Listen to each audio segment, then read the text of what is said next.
Yes, hi there. These comments are for the doctor, and I am Michael, the founder, owner, and the materials writer for all of your lessons at the 7-step system to pass the TOEFL IBT. And you just sent me an email just a few minutes ago, and I want to comment on that.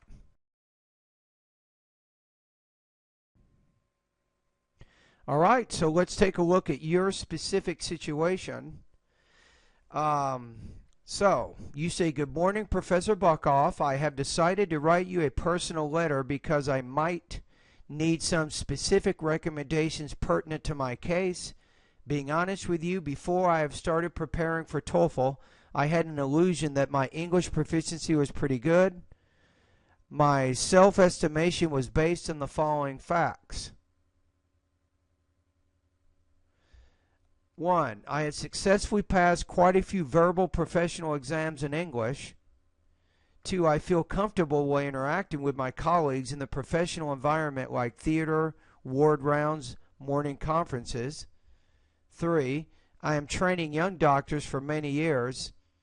I would probably say here, I have been training young doctors for many years. I think the present perfect progressive works better than the present progressive, because the present progressive refers to things happening in the present right now, but the present perfect or present perfect progressive, you can talk about something in the past.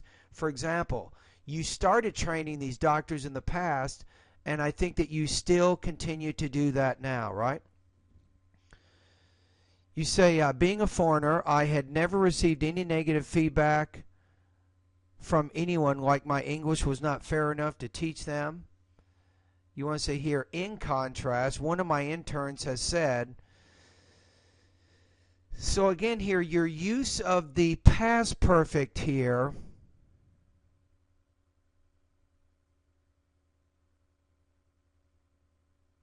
I would probably say here present perfect even until now.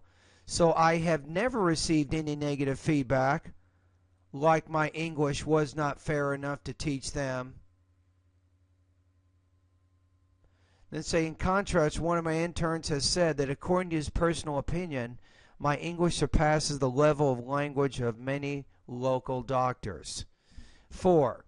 You say, "I often attend professional congresses where lecturers," I would probably change this to "in which lecturers," not "where." Usually when you use "where," at least for academic writing, it should refer to a specific location. Well, maybe it does here. You're talking about congresses, but usually when you say like a city or something along those lines, it's more common. You say, "Having compressed their material to 10 minutes, must speak very fast. I have never experienced any difficulties in understanding video and the contents of the presentations." You say, "Having outlined aforementioned background information, I would highly appreciate if you could kindly advise me how I should modify my preparation for TOEFL in order to achieve a desired score of 100 with a minimum score of 24 per module. Thanks and regards." Wow. I mean, I can tell from this email you have excellent writing. I think that you should score very high on the writing. Now, I'm a little confused here. You said, "Before I have started preparing for the TOEFL, I had the illusion." Again, here I would say, instead of saying "I have started," say, "Before I started preparing for the TOEFL, I had the illusion." So I think that's actually going to be better than what you said there. But here's my question. So if you say that your illusion is your English proficiency is pretty good, that kind of implies that it's not as good as you think it is. So am I missing any facts here? For example, have you taken the TOEFL recently? If so, what is your actual score? Because from what you said here, it almost implies that your score is not as high as you think it should be. Now, if you can give me that information, that helps me diagnose your potential problems I think more specifically. You know, as a doctor, a patient comes to you and complains of pain, let's say back pain or stomach pain or pain in the lower legs or something. And so you go through and ask a series of questions to the patient to figure out exactly what the problem is. And then, of course, how can you repair that problem? Does it need to be repaired by surgery? Should it be repaired by some type of medicine? So that's kind of what I'm asking you right now. Now, I'm going to go ahead and make a guess right now based on the information you've given me. I think that you have very strong English skills. You probably just need some feedback. I'm guessing you probably want to do some pronunciation practice. You probably want to do some speaking and writing practice.